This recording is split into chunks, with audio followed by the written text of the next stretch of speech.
आप अभी नॉर्मल इंसान हो और अमीर बनना चाहते हो, अभी अमीर नहीं हो, बनना अमीर चाहते हो, तो दो बिंदु मिल गए, ए गरीब, बी अमीर। ए से बी को धरती पे जोड़ने का अगर कोई काम कर सकता है तो माथा, मेंटल सिमुलेशन। ये मेंटल सिमुलेशन से धरती के सारे गरीब अमीर बने, सारे नाकामयाब लोग कामयाब हुए। तो इस ए से बी के बीच में जो रास्ता बना है ना, वो ये काम करता है जोड़ने का, जो आपको स्वांग कराता है। स्वांग समझते हैं? हुआ नहीं है लेकिन होने से पहले उसका एहसास होता है। भारत के 130 करोड़ लक्ष्मी जी को पूजते हैं। सबसे ज्यादा लक्ष्मी की पूजा कौन से देश में है? और सबसे ज्यादा गरीब कहां पर? सबसे ज्यादा शिव जी की पूजा कहां पर? सबसे ज्यादा नशेड़ी कहां पर? सबसे ज्यादा हनुमान जी की पूजा कहां पर? सबसे ज्यादा कुष्ठ रोगी कहां पर? पूजा गलत नहीं है, अंदर की प्रोग्रामिंग बिगड़ गई। क्या प्रोग्रामिंग? ऊपर ऊपर तेलते हैं, ऊपर ऊपर, अंदर घुस अंदर। लक्ष्मी के पन्ने को पूजने से पहले उसके प्राणों में क्या सिद्धांत है वो समझ। धन बनाना की घटना इस दुनिया में किसी चीज को, वस्तु को और विचार को बेचना ही लक्ष्मी की पूजा है। ये कर पूजा, लक्ष्मी जी प्रकट होंगे। हवाई जहाज नाम की चीज पूरे विश्व में नहीं थी, लेकिन राइट ब्रदर्स ने होने से पहले हवाई जहाज को देखा और उड़ाया। This is mental simulation. हुआ नहीं था। आप अपनी जिंदगी में जो भी करने जा रहे हो सकता है आपको, मुझे एक्सपीरियंस नहीं है। अरे तो पहले किसको था? जिसको पहले था उसको पहले बार ही था। मोबाइल बनने से पहले जिसने मोबाइल को बनाना देख लिया, मेंटल सिमुलेशन। भाप का इंजन बनने से पहले जिसने बना दिया अपने माइंड में, मेंटल सिमुलेशन। इस दुनिया में जिस इंसान ने घटना हुई नहीं है, होने से पहले जो देख लेगा अपने दिमाग में, वही बापू है। होने से पहले देखो। आपके घर वाले एक दिन कहेंगे तुझे 1 साल हो गया, तूने क्या किया रे? अब बताओ इस इमोशंस को कैसे मैनेज करोगे? 10 में से 8 लोग उस दिन नौकरी पे चले जाते हैं जब घर वाले कह देते हैं। होता है कि नहीं होता? इमोशंस को मैनेज करना आसान नहीं है, आसान नहीं है। और जब आपके पास थोड़ा थोड़ा पैसा आने लग जाता है, पैसा आने, तो उसको पचाना आसान नहीं है। पचाना आसान नहीं है दौलत को। और जब खूब ज्यादा आ जाए तब भी पचाना आसान नहीं है। जब आपका मकान बनता है ना, तभी आपको लगता है यार इतने मकान बन रहे हैं। अरे बन तो पहले भी रहे थे, तेरा बन रहा है ना, इसलिए तुझे नजर आ रहा है। जो कार आपको पसंद आती है ना, उस दिन बाद वही वो दिखने लगती है। पहले भी उतनी थी, अब दिख इसलिए रही है क्योंकि आज तक उसकी तलाश नहीं थी। प्यासे को पानी दिखता है। और जिस दिन आपका व्रत होता है ना, उस दिन पता चलते हैं सिटी में रेस्टोरेंट कितने हैं। नहीं साला, रेस्टोरेंट का पता नहीं चलता। और व्रत के दिन अच्छा इतने भी हैं क्या, इतने भी हैं क्या, इतने भी हैं क्या, क्योंकि तू भूखा है। तेरी प्यास और तेरी नजरें उधर जा रही है।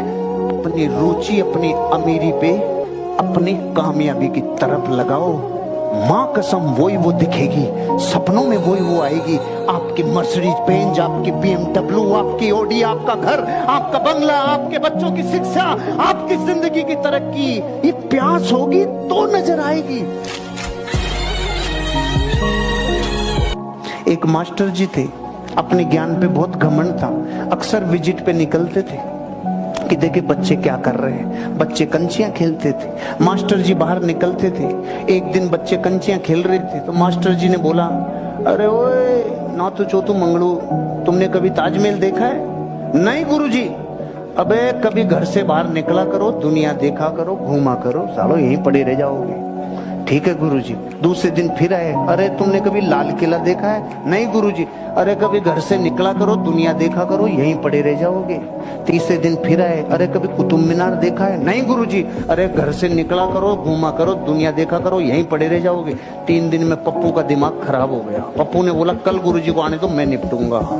चौथे दिन गुरुजी आके कुछ बोले उससे पहले पप्पू बोल गया, गुरुजी रामू को जानते हो कि नहीं, कि कभी घर पे भी रहा करो। जहां जिंदगी में फिक्स मिलने लग जाता ना, वहां रोमांच खत्म है रे। पता है जिंदगी के 60 साल क्या होने वाला है, लेकिन व्यापार में सरप्राइज है।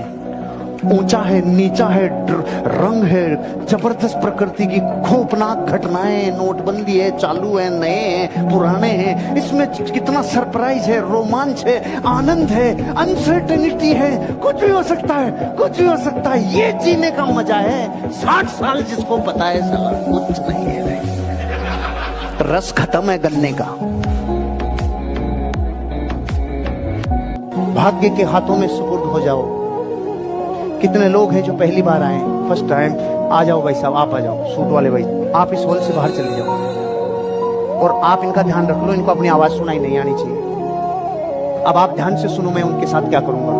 मैं उनको यहाँ खड़ा करूंगा और उनको कहूंगा पीछे गिर जाओ, और यहाँ 4 आदमी खड़े करूंगा जो उनको अपने भाग्य के हाथों में सुपुर्द कर लेंगे। देखते हैं वो गिरते हैं कि नहीं गिरते, लेकिन इससे पहले मैं उनकी आंखों पे पट्टी बांध दूंगा। क्या लगता है, आपका आइडिया, आपकी भविष्यवाणी क्या है? गिरेंगे? आपकी आंखों पे मैं पट्टी बांधूंगा, यूं खड़े हो गए,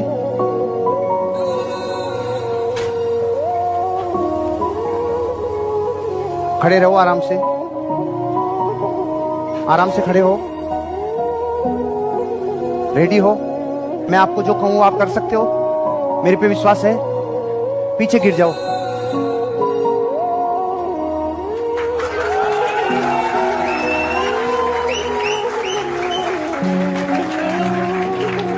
तालियां रुकनी नहीं चाहिए। इस धरती पे जो लोग भाग्य पे इतना विश्वास करते हैं, अपनी जिंदगी में अपने मार्गदर्शक पे विश्वास करते हैं, मेरा वादा है प्रकृति उसको अपने बाहों में झेल लेगी। कल्पना में बहुत भयंकर ताकत है। अमेरिका में एक आदमी ने किसी का बर्फ का चाकू बना के मर्डर कर दिया, तो जज ने उसका दिमाग हिला देने वाली सजा दी। जज ने उसको क्या पनिशमेंट दिया कि सबसे पहले तो इसको 1 महीने के लिए जेल में बंद करो और वहां से निकाल के 1 महीने तक फ्रिज में बंद करो। इसने हमें चौंकाया है, हम इसको चौंकाएंगे। 1 महीने उसको जेल में बंद रखा और वहां से निकाल के उसको 1 महीने तक फ्रिज में बंद रखा। जब निकाला तो कार्यक्रम समाप्त था। अब 2 रिपोर्ट आई, एक पोस्टमार्टम की, एक सर्वे की। पोस्टमार्टम की रिपोर्ट कह रही थी इस आदमी की मौत बहुत ठंड से हुई है, बेहद ठंड से मरा है ये। और सर्वे की रिपोर्ट कह रही थी जितने दिन ये आदमी फ्रिज में बंद था, फ्रिज खराब था। फ्रिज में ठंड नहीं, फ्रिज में गर्मी थी। ठंड तो जेल में लग गई थी, और फ्रिज में मरूंगा रे, फ्रिज में मरूंगा रे, फ्रिज में मरूंगा। आपको पता है दुनिया में सबसे ज्यादा लोग जुए में बर्बाद क्यों होते हैं? जुए में पता है क्यों बर्बाद होते हैं? एक बार डूबने के बाद वो बदला लेने के लिए कहते हैं, बदला वापस पाऊंगा।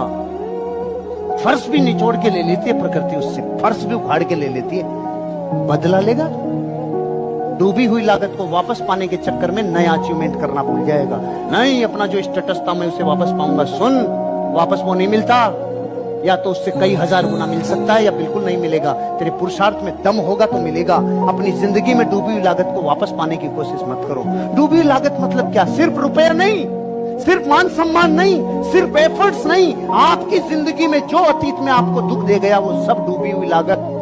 दुनिया का हर बढ़िया अपनी 2 भैया रखता है, एक डूबी हुई लागत, एक आने वाली लागत। डूबी हुई लागत को सुनता नहीं है। जब कोई व्यापार में आता है ना तो 20% डूबत मान के चलता है, ये तो डूबी हुई लागत है। अपनी जिंदगी ऐसे जी। एक दिन एक शेर ने गाय को देख लिया और गाय को देखते रो, भोजन मिल गया रे। गाय के पीछे लग गया, गाय भागी, शेर भागा, और थोड़ी देर में एक हादसा हो गया। ऐसे कीचड़ आ गया, बड़ा वाला दलदल। गाय उसमें चली गई और ये भी उसमें चला गया, और दोनों 10-15 फुट की दूरी पे जाके सेट हो गए। गाय के जीव में जीव आया कि भाई थोड़ी देर तो शांति मिली। अब गाय ने थोड़ी हिम्मत आने के बाद पूछा, अरे सुन, तेरा कोई मालिक है क्या? मैं खुद ही मालिक हूं। अरे मैं खुद बाप हूं, आई एम बापू। गाय ने बोला, जो आंखें रुआंसी हो गई मेरी। उसने बोला, सुन, तेरे जीवन की सबसे बड़ी क्षति कि तेरी जिंदगी का मालिक तू ही है, और मेरा जीवन में मेरी सबसे बड़ी उपलब्धि, मेरा मालिक मुझे ढूंढता हुआ आएगा, वो मुझे लेके जाएगा। यहाँ से बचा के लेके जाएगा। जिसका इस दुनिया में कोई गुरु मेंटोर है, उसे कोई न कोई बचाने आता है भाई। और जो खुद खुला सांड बन के घूमे, उसका साला कहां कहां से कटाव लगता है, ये आप समझ लेना भाई। जिंदगी में ये फिलॉसफी ये कहती है, जिसने अपने जीवन की समग्र ऊर्जा किसी एक विचार पे पूरे प्राणों से लगा दी, दुनिया की कोई ताकत उसे इंसान को कामयाब होने से रोक नहीं सकती।